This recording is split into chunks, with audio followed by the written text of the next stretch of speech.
कार्यः नित्यकर्म आलय प्राङ्गणं गत्वा आजानुपादौ आमणिबन्धात् हस्तौ च प्रक्षाल्य आचम्य आलयं द्विः प्रदक्षिणीकृत्य घण्टां नादयित्वा ध्वजस्तम्भस्य पुरतः साष्टाङ्गं प्रणम्य द्वारपार्श्वं गत्वा चण्डप्रचण्डौ प्रणम्य ॐ अङ्गन्यासं कुर्यात् ॐ आचक्राय स्वाहा ज्ञानाय हृदयाय नमः ॐ विचक्राय स्वाहा ऐश्वर्याय शिरसे स्वाहा ॐ सुचक्राय स्वाहा शक्त्यै शिखाय एव षट् ॐ सूर्यचक्राय स्वाहा बलाय कवचाय हुम् ॐ ज्वालाचक्राय स्वाहा तेजसे नेत्रत्रयाय वषट् वषट् ॐ सुदर्शनचक्राय स्वाहा वीर्याय अस्त्राय फट् इति षडङ्गन्यासं कृत्वा द्वारस्य वामपार्श्वे स्थित्वा हस्ताभ्यां ताळत्रयं कृत्वा ॐ यं वायवे नमः इति वायुमन्त्रेण तूर्यादिमङ्गलवाद्यघोषैः कवाटमुद्घाट्य ॐ अधिपताय मित्रपताय क्षत्रपताय धनपताय शुभपताय इति देवव्रतसामोच्चरन् दक्षिणां गृणान्तः प्रविश्य जितन्ते पुण्डरीकाक्ष नमस्ते विश्वभावना नमस्ते स्तु ऋषिकेश महापुरुषपूर्वज इति पुण्डरीकाक्ष विद्यया देवं प्रणमेत् ॐ तेजसे फट् इति नेत्रमन्त्रेण दीपान् प्रज्वाल्य निर्माल्यं विसृज्य विश्वक्सेनाय दद्यात् स्थानशुद्धिः ततः वित्तानं सिंहासनं भूमिं भित्तिं वेदिकां परितश्च ॐ शुचिवो हव्यमरुतः शुचिनागुं शुचिगुं हिनो म्यध्वरगुं शुचिभ्यः ऋतेन सत्यमृतसाप आयन् शुचे अड़ियन स्वामी जय जन्मानः श्रीमन्नारायण। अग्निस्सुचिव्रततमस्सुचिर्विप्रस्सुचिः कविः शुचिरोचत आहूत उदग्ने शुचयस्तव शुक्राभाजन्त ईरते तव ज्योतिष्यर्जयः इति मन्त्रेण गन्धोदकेन मार्जयित्वा पात्रशुद्धिः पात्राणि च संशोध्य बिम्बशुद्धिः ततो बिम्बान् तत्संयोरिति मन्त्रेण शुद्धवस्त्रेण शोधयित्वा ततः शयनस्थं नारायणं प्रबुद्धत्वं जगन्नाथ प्रबुद्ध परमेश्वर प्रबुद्ध परमेश्वर प्रबुद्ध पुण्डरीकाक्ष भक्तानामनुकम्पया त्वयि प्रबुद्ध देवेश तवाग्रे परमेश्वर लौकिकानि यज्ञानि तानि निर्वर्तयाम्यहम् अग्रतः सर्वयज्ञानां त्वं प्रभुर्नामतः सदा नापरेषु जगन्नाथ पूजितेषु सुरेष्वपि मयि यज्ञसमाप्तिः स्यात् त्वयि सन्तर्पिते नले सर्वे देवा नरमुखाः तथाग्निस्तन्मुखे कृतः ब्रह्मा स्वयं ब्रह्मलोके स्वर्गे स्वर्गनिवासिनः सात्विका मानुषे लोके नागाद्य सरसातले त्वां हि प्रबोधयन्ते ते स्वार्थसंसिद्धये सदा त्यज योगमयीं निद्रां कृपां कुरु सनातन इत्यादि स्तोत्रैः प्रबोध्य शयनात् उत्थाप्य भद्रासने उपवेश्य शयनवेरस्थम् वासयामि इति कर्मवेरद्वारा मूलवेरे नियोज्य ततो यवनिकाम् अपसार्य गोपृष्ठ अश्ववक्त्र गजानन कन्या नीलकीशदर्पणादीन् प्रदर्श्य हरये नीराजनं दद्यात् भगवन्तं जितन्तादि स्तोत्रैः कीर्तयेत् जितन्ते पुण्डरीकाक्ष नमस्ते विश्वभावना नमस्ते स्तु ऋषिकेश महापुरुषपूर्वज शर्करामिश्रितगोक्षीरादि निवेद्य नीराजनं कुर्यात् तूर्यादिघोषे प्रवर्तिते देवस्य यागार्हं शुद्धं गालितं जलं कुम्भेन नदी तटाककूपादिभ्यः आनीय तेन जलेन गलन्तिकामापूर्य वेदिकायां निक्षिप्य शिष्येण परिचारकवरेण वा चण्डप्रचण्डादिद्वारपालात् आरभ्य महाबलिपीठान्तं प्रणवादिनमोऽन्तैः तत्तत् नाम मन्त्रैः परिवारदेवान् आराधयेत् परिचारका भावे स्वयमेव तान् अष्टोपचारैः अर्घ्यपाद्यात् समनीय स्नानचन्दनपुष्पधूपदीपैः अर्चयेत् ततः गर्भगेहं प्रविशेत् निच्छिद्रां यवनिकां चाच्छादयेत् भूतशुद्धिः देवस्य दक्षिणे पार्श्वे शुद्धविष्टरम् अस्त्रमन्त्राभिमन्त्रितजलेन प्रोक्ष्य थोटिकान् कृत्वा तस्मिन् पद्मासनं स्वस्तिकासनं वा बद्ध्वा उपविश्य घण्टां नादयित्वा बहिस्तूर्यघोषे प्रवर्तिते ॐ रं सहस्रार हुं फट् इति अस्त्रमन्त्रेण सर्वदिग्बन्धनं कृत्वा ॐ रां नमः पराय कालानलात्मने इत्यग्निप्राकारमुद्रया आत्मनः परितः प्राकारवत् स्थितमग्निं ध्यात्वा ॐ नमो भगवते सुदर्शनाय इति मन्त्रेण आकाशे चक्रमुद्रां विन्यस्य पवित्रपाणिः प्राणायामत्रयं प्रणवेन कुर्यात् अथ योगमुद्रां बद्ध्वा नाभिगन्धे स्थितं वेद्याकारं चतुरस्रं धूम्रवर्णं वायुबीजम् ॐ यम् इति ध्यात्वा तज्जेन वायुना देहपाप्मानं शोषयित्वा रदम्बुजे स्थितं त्रिकोणं रक्तवर्णम् अग्निबीजम् ॐ रमिति ध्यात्वा तदुत्थवह्निज्वालाभिः देहकल्मषं दाहयित्वा कण्ठे स्थितं चतुरस्रं पीतवर्णं महेन्द्रबीजं या माहेन्द्रबीजम् महेंद्र ॐ लम् इति दोनों सही है ना? बीज। महेंद्र बीजम। महेंद्र से इदम माहेंद्रम, माहेंद्र बीजम। माहेंद्र बीजम। ओम लमिति ध्यात्वा तदुत्थवायुना उत्थितमग्निं स्तम्भयित्वा मूर्धस्थं वृत्ताकारं स्फटिकवर्णं वारुणबीजम् ओम वम इति ध्यात्वा तज्जामृताम्भसा आपादतलमस्तकं देहं क्षालयेत्।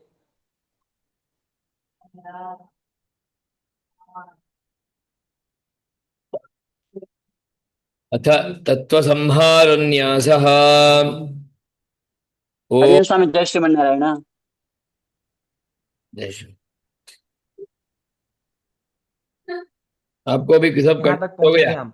सर्गता नदी तटाककूपादिभ्यः आनीय तेन जलेन गलन्तिकाम् आपूर्य। यहाँ अच्छा, तक। वहां से समझाना था ना? हाँ। जी। ओके। भगवते भगवान को शर्करा मिश्रित गोक्षीरादि निवेद्य नीराजनं कुर्यात, वही मंगला दर्शन। उसको यहाँ पर दक्षिण में सुप्रभात दर्शन ऐसा बोलते हैं। विश्वरूप दर्शन भी बोलते। विश्वरूप दर्शन भी बोलते हैं। तो गोक्षीर में खास करके गाय का, देशी गाय का क्षीर, भैंस का भी नहीं होना है। वो सब जागृत होते हुए अर्चक को ही सूचना देना, उसको ही व्यवस्था करना है। अर्चक बोलेंगे तो कोई ना नहीं बोलेंगे, वो अर्चक है ही तो।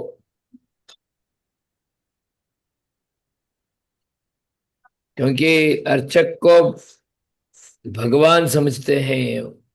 अर्चक का वाणी माने भगवान का वाणी। अर्चक को खुद ही दूध दोना चाहिए क्या भगवान के भोग के लिए? क्या बोल रहे हैं? अर्चक को खुद दूध दोना चाहिए क्या भगवान को भोग लगाने के लिए? धूपा। दूध दूध। दूध। हाँ, क्षीर क्षीर। होना चाहिए ऐसा बोल रहे हैं। नहीं नहीं, खुद ही धोना दोना चाहिए चाहिए। वो। हाँ, वो भी है। खुद भी, खुद ही धो भी सकते हैं ना। और भगवान का सामने ही दूध धो के, दुहा हुआ दूध ही बहुत विशेष है। अब कान्हा का भागवत कथा इत्यादि में सुने होंगे।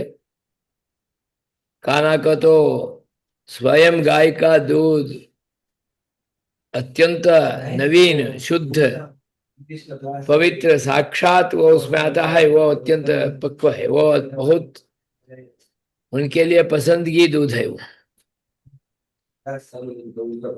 और गोदोहन करके वहां पर ही भगवान को नैवेद्य करना है।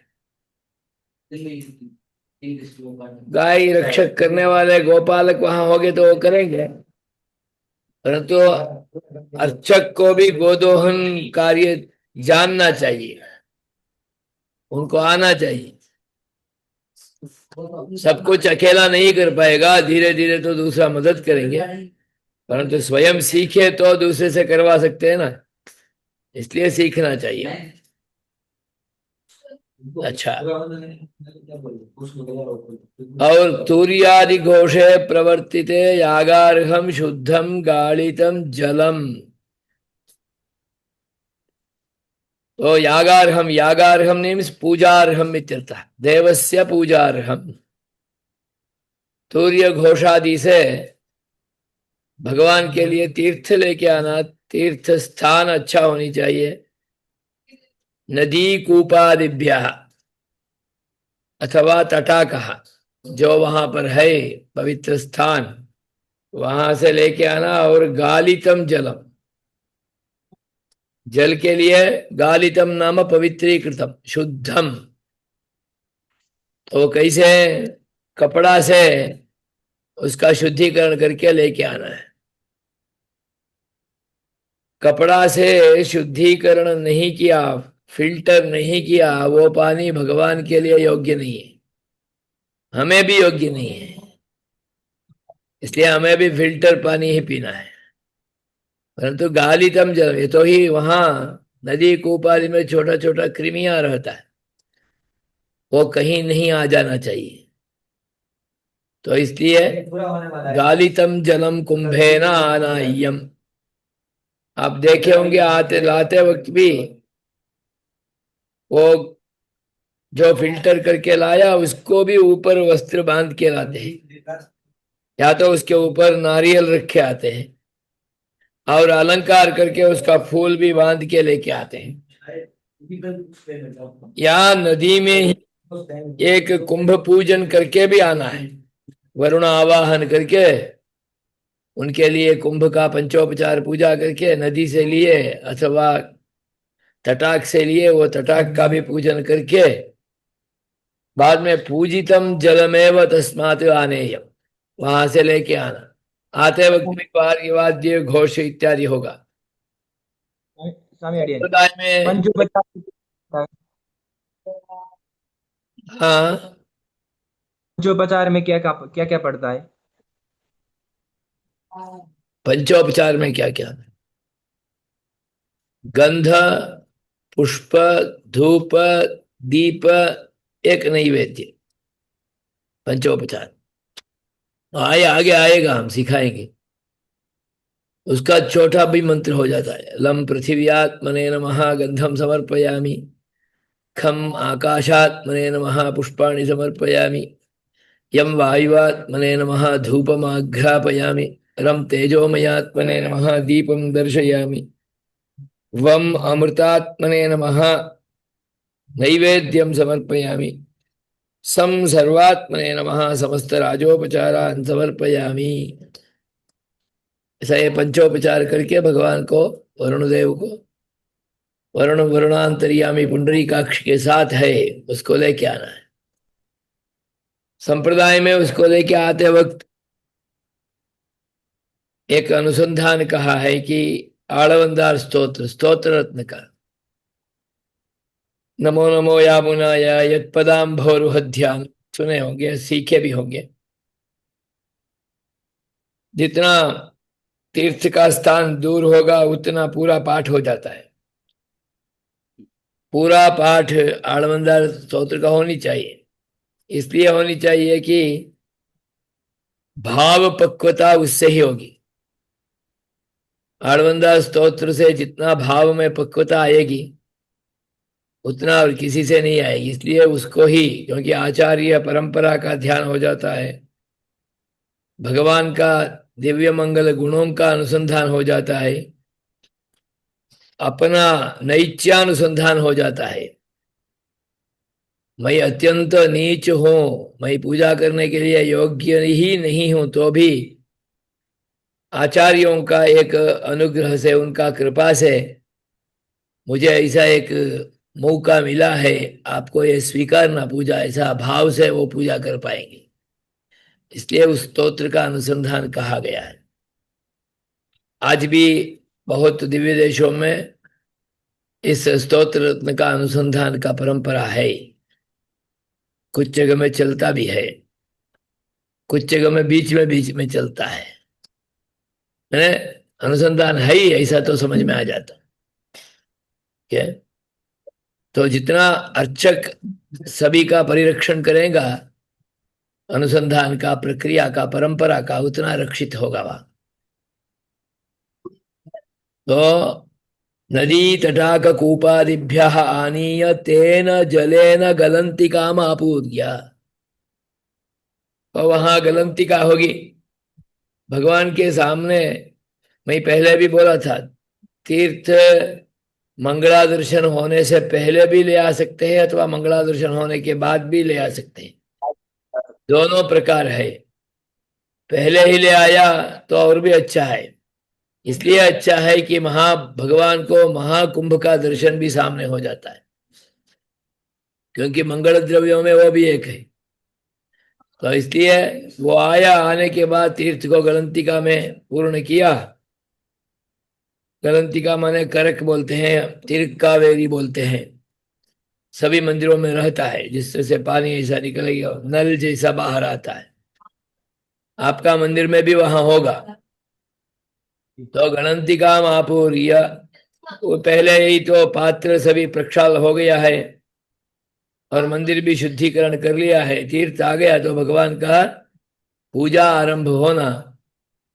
पूजा में तो पहले भगवान के लिए तो अर्घ्यपाद्या आचमनी आदि समर्पण करके उनका स्नानासन भी पूर्ण रूप में करके करना है।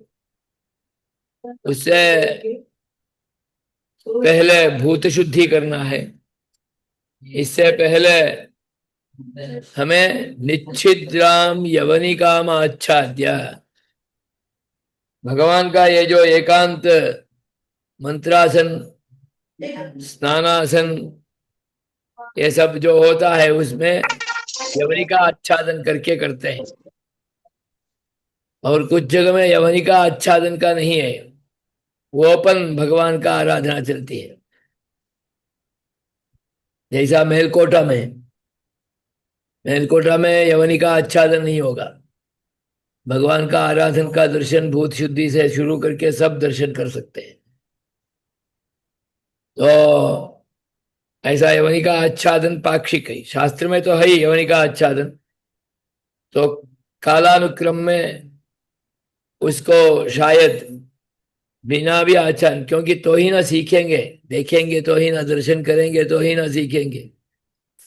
ये दर्शन करने का उद्देश्य से, सभी को सीखने का उद्देश्य से, अपने अपने स्थान में, अपने अपने घर में, अपने अपने मूर्ति में सेवा करने का भाग अब उनको सीखना है। इसलिए कुछ जगह में यवनिका आच्छादन नहीं होता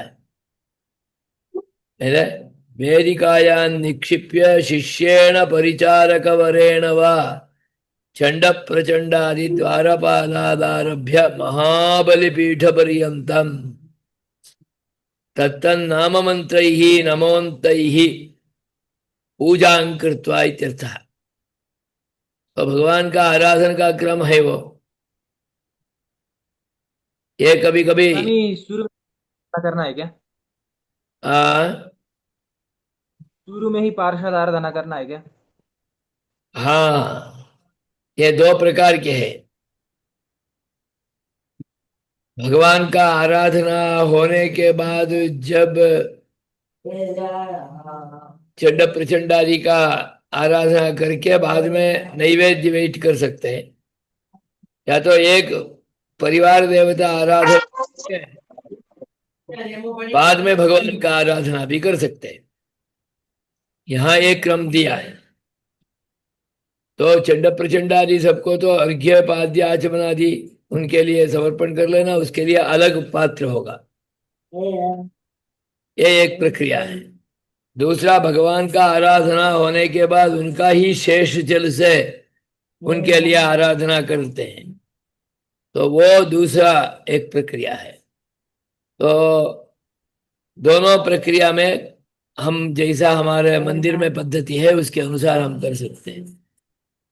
और खुद ही परिवार अर्चन कर सकता है, या तो अपना शिष्यों से, जिसको सिखा रहे हैं, इसको तैयार कर रहे हैं, उनके द्वारा वो करवा सकते हैं। तत्तन नाम मंत्र ही प्रणवादि नाम मंत्र, ओंकार से शुरू करके ओम चंडाय नमः, ओम प्रचंडाय नमः, ओम जयाय नमः, ओम विजयाय नमः इत्यादि तत्तन नाम मंत्र बीज मंत्र पूजन करने का प्रक्रिया वहां पर बताया है। बीज मंत्र बोलना नहीं पड़ता क्या? हाँ बीज मंत्र जैसा ओम श्रोम चंडाय, ओम प्रीम प्रचंडाय। हाँ, वो भी जितना हम ज्यादा सीखेंगे उतना उतना क्योंकि बीज मंत्र के साथ शिष्य को नहीं आएगा पहले, तो इसलिए स्वयं करेंगे तो वैसा करेंगे। उनको सिखा दिया तो बाद में वो ही बीज मंत्र के साथ भी वो कर सकते। स्वामी मेरा और एक प्रश्न है, पूछू क्या? हाँ भगवान को तिरुमंजन करवाने के लिए जब नवा घट की आराधना करते हैं हम, उस नारियल रखते हैं। कहाँ नारियल रखते हैं? रखना नहीं पड़ता? घड़ा के ऊपर।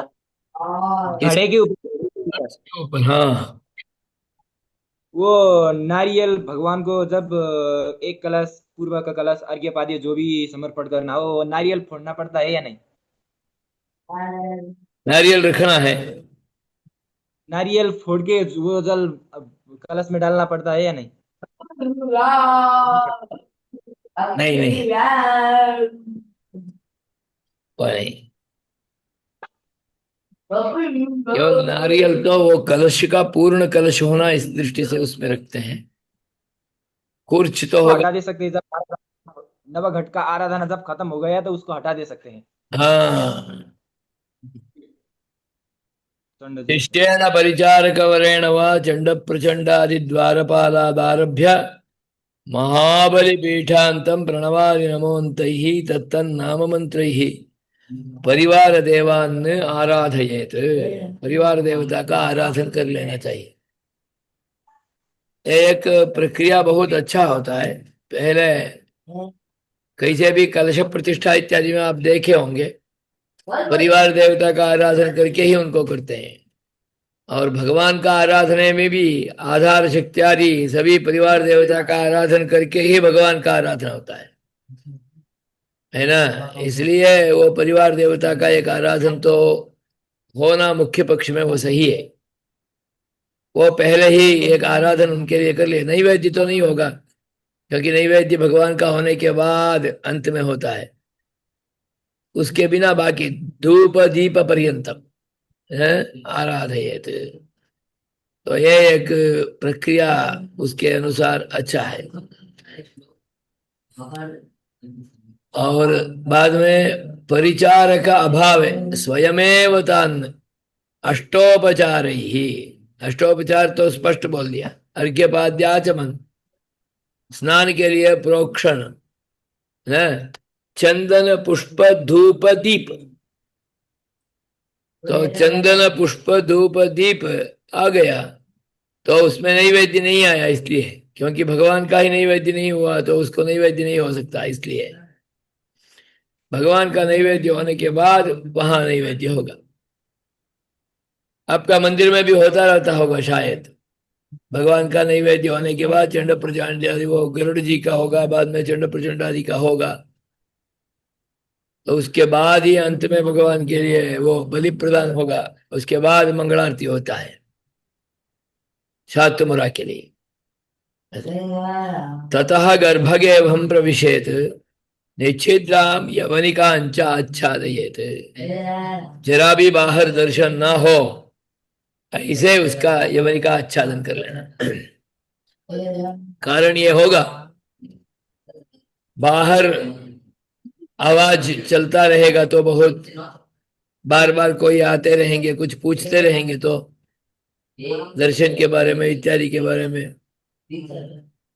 अर्चक का दृष्टि हट सकता है। इसलिए अर्चक वहां भूत शुद्धि और आत्मा मंत्र न्यास, मंत्र जप और मानस याग इत्यादि नहीं कर पाएगा, अथवा करने में डिस्टर्ब होगा। इसलिए यवनिका आच्छादन कर लिए तो इनके लिए एकांत मिल जाता है। और अर्चक को एकांत मिलेगा तो ही भगवान के साथ उनका सातत्य होते हुए वो कर पाएगा। इस दृष्टि से वो यवनिका आच्छादन कहा गया है।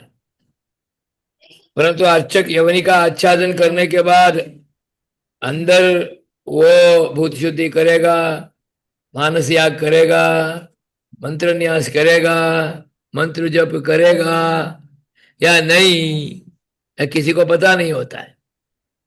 थोड़ी देर अंदर रह के बाद में चला पर्दा खोल दिए तो ऐसा भी अन्याय का मार्ग पसंद कर सकता है। करेगा ऐसा तो है ही नहीं, क्योंकि वो अर्चक है, कर सकता है। और धीरे धीरे उसमें विश्वास चला जाता है। और ये अच्छा भी है कि अपना अपराध क्यों छुपा के ऐसा अपराध के रूप में ही रखे। और अर्चक तो अर्चक है, भगवान में सतत सातत्य उनको मिल गया तो बाहर क्या चलेगा उसके साथ उसका कोई संबंध नहीं होता है। इसलिए दरवाजा खोला तो भी बाहर तो सभी रक्षक लोग तो होंगे, वो सब जिसको आवाज नहीं करना है या नहीं करना है सब बोलते रहेंगे। इसलिए अपने आप पर्दा खोल के भी ये कार्य कर सकते हैं। इसलिए यवनिका कैसे सरना चाहिए? बहुत मंदिर ऐसे सरना चाहिए नीचे से ऊपर। हाँ, यवनिका कैसे सरना चाहिए? नीचे से ऊपर सरना चाहिए या साइड से? साइड से आना। ये नीचे से ऊपर का तो आज का प्रक्रिया हो गया, वो तो सही नहीं है। हाँ, यवनी का अच्छा तो साइड से ही होता है। तो माया, माया कभी भी ऐसा ही आता है, ऊपर से माया नहीं आती है, ऊपर माया जाती भी नहीं है। हाँ, यवनी का माया जगन मोहिनी ना, माया तो कभी भी यहाँ ही होता है, तिर्यक रूप में ही होता है माया। अब देखो, माया का प्रभाव से हमें वो टू व्हीलर का आशा होगी, फोर व्हीलर का आशा होगी। हाँ, ये सब तो माया ही है, इसलिए ये सब ऐसा ही चलने वाला, ऐसा चलने वाला नहीं है।